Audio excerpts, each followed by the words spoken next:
Welcome to this week's security brief for week 24. Before we start, make sure you are subscribed for future content. In our first story, privacy authorities in Canada and the United Kingdom are joining forces to investigate last year's data breach at the genetic testing provider 23andMe. The breach, which exposed sensitive customer information, they aim to assess the extent of the exposed data and whether 23andMe had adequate measures in place to protect their customers' genetic information. Philippe Dufresne, the Privacy Commissioner of Canada, emphasized the potential risks of genetic information misuse, including surveillance and discrimination.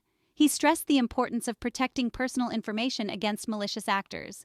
Across the pond, UK Information Commissioner John Edwards echoed these sentiments, highlighting the need for trust in organizations handling sensitive data. He expressed his eagerness to work with Canadian authorities to safeguard UK citizens' personal information. The breach occurred between April 29th and September 27, 2023, with attackers using stolen credentials to access 23andMe accounts.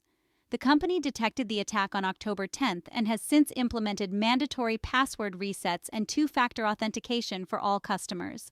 This incident has led to multiple lawsuits against 23andMe, prompting the company to revise its terms of use. While they claim the changes aim to streamline the arbitration process, customers are now finding it more challenging to join class action lawsuits. Moving on, a critical authentication bypass flaw in Veeam Backup Enterprise Manager has been exposed, and a proof-of-concept exploit is now in the public domain.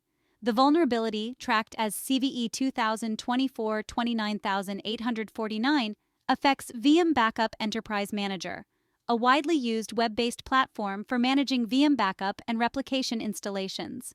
This flaw allows remote unauthenticated attackers to log into the VBEM's web interface as any user, posing a severe security risk to organizations relying on this system for their backup infrastructure.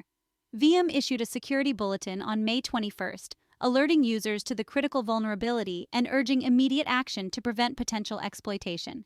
The flaw resides in the Veeam Backup Enterprise REST API Service.exe service, which is TENS on TCP port 9398 and functions as a REST API server for the main web application. Attackers can exploit this vulnerability by sending a specially crafted VMware Single Sign-On (SSO) token to the service using the Veeam API. The token contains an impersonated administrator user authentication request and an SSO service URL that Veeam fails to verify. The exploit involves setting up a callback server, sending the crafted token, and retrieving a list of file servers as proof of successful exploitation. With no reported in-the-wild exploitation yet, the availability of a working exploit could change the situation rapidly. It is critical for users to update to version 12.1.2.172 or later as soon as possible 7. For those unable to patch, Veeam has provided mitigation tips. Next story, last week, we reported a cyberattack which struck the heart of London's healthcare system. The attackers are reportedly a Russian cybercrime group. Keelan, also known as Agenda, launched a ransomware attack on Synnovis, a pathology provider integral to the operations of multiple NHS hospitals in London. The aftermath of the cyberattack has severely disrupted blood transfusions and led to the cancellation or redirection of numerous non-urgent procedures. Hospitals are struggling to match blood donor and recipient types, raising the risk of potentially life-threatening transfusion mismatches. In an urgent call to action, England's NHS Blood and Transplant (NHSBT) is appealing to O-positive and O-negative blood donors to come forward. The use of O-type blood is a safe interim solution for all patients, but this has significantly depleted the reserves of these blood types. As of now, Synnovis has not provided any updates since the attack on June 4th. Recovery efforts are underway, but there's no clear timeline for when the affected systems will be fully operational again. The impact. The shortage of O-type blood has put many lives at risk, particularly those who cannot wait for alternative blood type determination methods. The affected hospitals are facing a daunting challenge. They must balance the urgent need for blood transfusions with the safety of their patients, all while dealing with the aftermath of the cyberattack. The NHSBT is stressing the importance of continual blood donations, especially from O-positive and O-negative donors. With a shelf life of only 35 days for blood, the need to replenish stocks is more pressing than ever. The news story: Apple made a groundbreaking announcement at its 2024 Worldwide Developer Conference. Apple Intelligence, a new feature that marks the company's foray into generative AI, is set to revolutionize how we interact with our Apple devices. Apple is set to introduce Apple Intelligence as a personal system embedded in the core of iPhones, iPads, and Macs. This feature integrates deeply with iOS 18, iPadOS 18, and macOS Sequoia, utilizing powerful generative models to analyze, retrieve, and conduct actions on device data. Apple Intelligence enables users to make human language queries for AI-generated images, content writing assistance, and data retrieval from apps. Apple's move is a response to the growing demand for personalized and intelligent user experiences. By partnering with AI platforms like OpenAI, Apple aims to enhance Siri's capabilities and provide users with more complex query handling while prioritizing privacy. The feature will be available exclusively on the latest Apple hardware, including the iPhone 15 Pro and devices with M1 chips or later. Amidst concerns over data privacy, Apple assures that processing is done locally on the device, with complex queries handled by private cloud compute servers, ensuring user data is never stored or accessible by Apple employees. Next story, the notorious TellYouThePass ransomware gang has struck again, leveraging a critical remote code execution (RCE) vulnerability in PHP to compromise servers and deploy their malicious payloads. The TellYouThePass ransomware group exploited a high-severity PHP bug tracked as CVE 2024-4577. This flaw allowed unauthenticated attackers to execute arbitrary code on vulnerable PHP installations. CVE 2024-4577 arises from errors in character encoding conversions related to the best fit feature on Windows.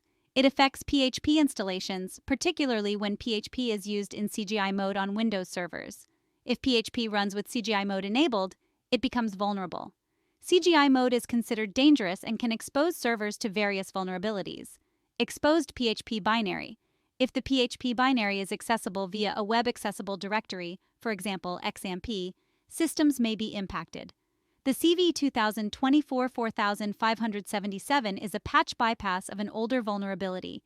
CV 2012-1823 was patched in PHP versions 5.13.12 and 5.4.2, but remained unnoticed for years. Active scanning for this vulnerability has been observed. Researchers have released a proof of concept (POC) script for CVE 2024-4577.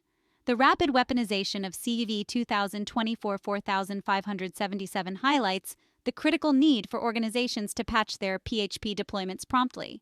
Other threat actors are likely to adopt this exploit as part of their attack chains. The TellYouThePass ransomware first emerged in late 2021, exploiting the Log4 shell vulnerability. In 2022, it was rewritten in the Go programming language, allowing cross-platform attacks. Recently, it also exploited an RCE flaw in Apache ActiveMQ servers. PHP developers have released security updates addressing the RCE vulnerability in versions 8.2.7, 8.1.19, and 7.4.33. System administrators must upgrade their PHP installations to the latest patched releases to mitigate the risk of compromise. Moving on, in a major cybersecurity incident, Chinese hackers have breached at least 20,000 FortiGate systems worldwide, exploiting a critical vulnerability in Fortinet's FortiOS and FortiProxy systems. This cyber espionage campaign, which took place over several months between 2022 and 2023, has had far-reaching consequences, impacting numerous governments, international organizations, and defense industry companies. The Dutch Military Intelligence and Security Service, MIVD, revealed today that the scope of this cyber espionage campaign is much larger than initially believed. The hackers exploited a remote code execution vulnerability, identified as CVE 2022-42475, to deploy sophisticated malware on FortiGate devices. This malware, known as coathanger, can survive system reboots and firmware upgrades, making it particularly difficult to detect and remove. During the so-called zero-day period, the hackers managed to infect 14,000 devices, targeting a wide range of organizations, including several Western governments. The malware was even found on a network used by the Dutch Ministry of Defense for research and development projects. Fortunately, network segmentation prevented the attackers from accessing other systems. The MIVD's investigation has shown that the Chinese state-sponsored hacking group behind this campaign has retained persistent access to many of the compromised systems. Despite Fortinet releasing security updates to address the vulnerability, the coathanger malware continues to provide the attackers with access. This breach is part of a broader pattern of cyber espionage activities attributed to Chinese hacking groups, which have also targeted other network security appliances like SonicWall. The Fortinet attacks are notable for their scale and the advanced techniques used to maintain access to compromised systems. Fortinet first disclosed the CVE 2022 42475 vulnerability in January 2023, warning that it had been exploited to target government organizations and related entities. The Dutch intelligence services, along with the National Cybersecurity Center, NCSC, believe that the state actor responsible for these breaches could potentially expand their access to hundreds of additional victims worldwide, posing a significant threat to global cybersecurity. In response to this incident, organizations using FortiGate systems are urged to follow Fortinet's security advisories and implement recommended detection and mitigation measures. The full impact of this breach is still being assessed, and further updates are expected as investigations continue. Moving on to the next story. The city of Cleveland, Ohio has been hit by a significant cyber attack, prompting officials to shut down various IT systems and suspend many citizen-facing services. The incident was first disclosed yesterday, and it has led to the closure of public offices and facilities, including City Hall and Erie View. Cleveland, with a metropolitan population of over 2 million, serves as a major hub for healthcare, manufacturing, finance, logistics, education, and technology. The cyber attack has severely impacted the city's operations, reducing public services to essential functions only. City authorities have confirmed that taxpayer information held by the Cleveland Airport Authority, CAA, and customer information from public utility services were not accessed by the attackers. Essential services such as emergency response, 911, police, fire, utilities, healthcare, and airport operations at Cleveland Hopkins and Burke Lakefront remain unaffected. In a recent update provided via social media, city officials indicated that third-party experts are assisting in the ongoing investigation.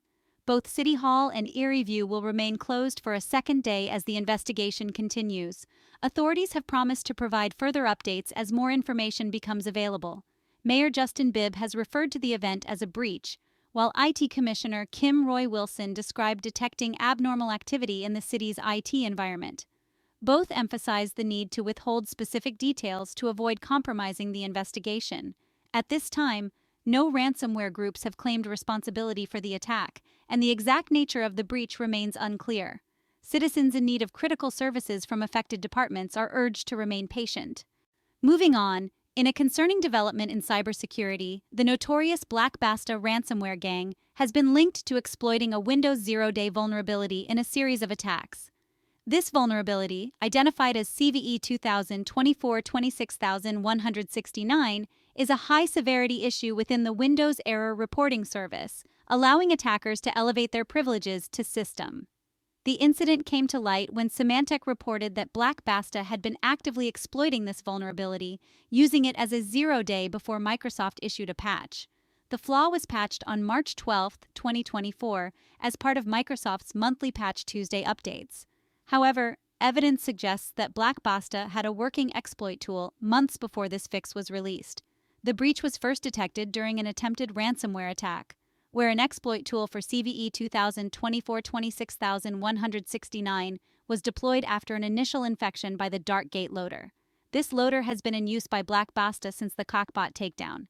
Analysts link the attack to Basta through batch scripts masquerading as software updates, a common tactic of the group, designed to run malicious commands and establish persistence on compromised systems. Symantec's findings revealed that one variant of the exploit tool had a compilation timestamp dated February 27, 2024, while another was built as early as December 18, 2023. This indicates that Basta had access to the exploit for at least 14 to 85 days before Microsoft addressed the issue. Although these timestamps can be altered, Symantec believes it is unlikely in this case. Basta is believed to be associated with the now-defunct Conti cybercrime syndicate and has a history of abusing Windows tools and exploiting vulnerabilities. A joint advisory from CISA and the FBI in May 2024 highlighted the group's extensive activities, holding them responsible for over 500 breaches since their emergence in April 2022. The ransomware operation has reportedly accrued over $100 million in ransom payments, according to blockchain analytics firm Elliptic. To mitigate the risks posed by this vulnerability, it is crucial for organizations to apply the latest Windows security updates and adhere to the guidelines provided by cybersecurity authorities. This incident underscores the persistent threat posed by sophisticated ransomware groups and the importance of timely security update. Moving on, in a significant breakthrough in the fight against cybercrime, the Ukrainian cyber police have arrested a 28-year-old Russian man in Kiev, accused of working with the notorious Conti and LockBit ransomware groups. The arrest was made on April 18, 2024, as part of Operation Endgame, a coordinated effort involving multiple international law enforcement agencies. The suspect, identified as a specialist in developing custom crypters, was instrumental in making ransomware payloads undetectable by antivirus software. His services significantly enhanced the success rates of ransomware attacks carried out by both Conti and LockBit syndicates. The investigation revealed that the hacker not only created these crypters, but also orchestrated at least one ransomware attack himself, targeting a Dutch multinational in 2021 with a Conti payload. The investigation was triggered by a ransomware attack in the Netherlands, followed by data theft extortion. Information shared by Dutch authorities led to the identification and subsequent arrest of the Russian hacker.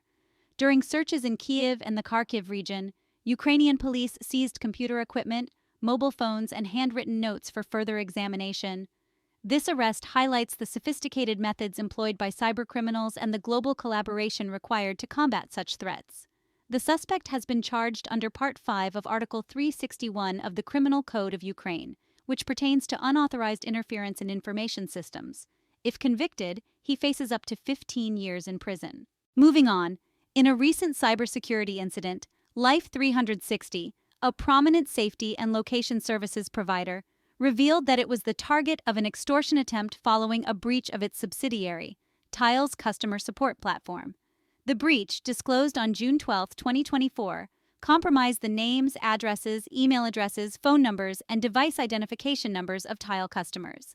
Life360, which offers real-time location tracking and other safety services to over 66 million members worldwide, acquired Tile in December 2021 for $205 million.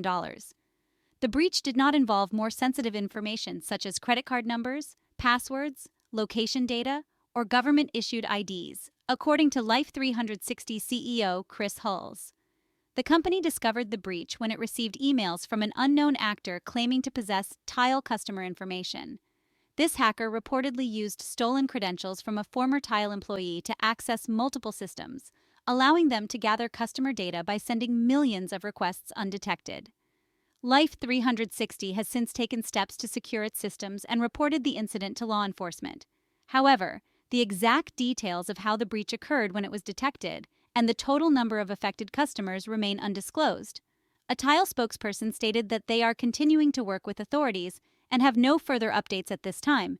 This type of data breach is particularly concerning as the exposed information can be sold on hacking forums or the dark web, potentially leading to identity theft or other malicious activities. Next news story, in a disturbing cybersecurity development, a new phishing campaign is exploiting the Windows search protocol to push malicious scripts. Security researchers at Trustwave Spider Labs have uncovered this campaign, where attackers send emails with HTML attachments disguised as invoice documents. These attachments abuse the Windows search protocol, known as search-ems, to retrieve and execute malicious scripts from remote servers. This sophisticated attack begins with the victim receiving a zip file containing an HTML attachment. When the HTML file is opened, it uses a meta refresh tag to automatically redirect the victim's browser to a malicious URL. If the automatic redirect is blocked, a clickable link serves as a backup to direct the user to the harmful site. The URL triggers a Windows search that queries a remote host for files labeled invoice. The search results display a shortcut file that, when clicked, executes a batch script hosted on the attacker's server. Although the exact payload of the script remains unknown, the potential for harmful operations is significant. This attack method is particularly dangerous because it leverages legitimate Windows functionalities, making it difficult for traditional security measures to detect and block. TrustWave advises users and organizations to delete specific registry entries associated with the Search MS protocol to mitigate the risk, but warns that this action could impact legitimate applications that rely on the protocol. Moving on to the last story. A proof-of-concept POC exploit for an authentication bypass vulnerability in Veeam Recovery Orchestrator (VRO) has been released, significantly increasing the risk of exploitation. This vulnerability, tracked as CVE 2024-29855, allows unauthenticated attackers to log into the VRO web interface with administrative privileges. The exploit, developed by security researcher Sina Kirka, exposes a flaw in Veeam's use of a hard-coded JSON Web Token (JWT) secret. This secret is used to generate valid JWT tokens for any user, including administrators, due to its predictability and lack of randomness. The affected versions are VRO 7.0.0.337 and 7.1.0.205 and older. Veeam's advisory urges users to upgrade to patched versions 7.1.0.230 and 7.0.0.379 to mitigate this vulnerability. However, Kirka's detailed post reveals that some of the vendor-suggested exploitation conditions can be bypassed with relative ease. For instance, determining user roles and active sessions can be achieved through methods such as SSL certificate analysis and JWT token spraying. This vulnerability has a CVSS v3, one score of 9.0, categorized as critical, emphasizing the urgent need for users to apply the security updates immediately. Unpatched systems are at high risk of attack, especially with the public availability of the exploit. That's it for this week's Security Brief. Make sure you are subscribed for future content. See you soon.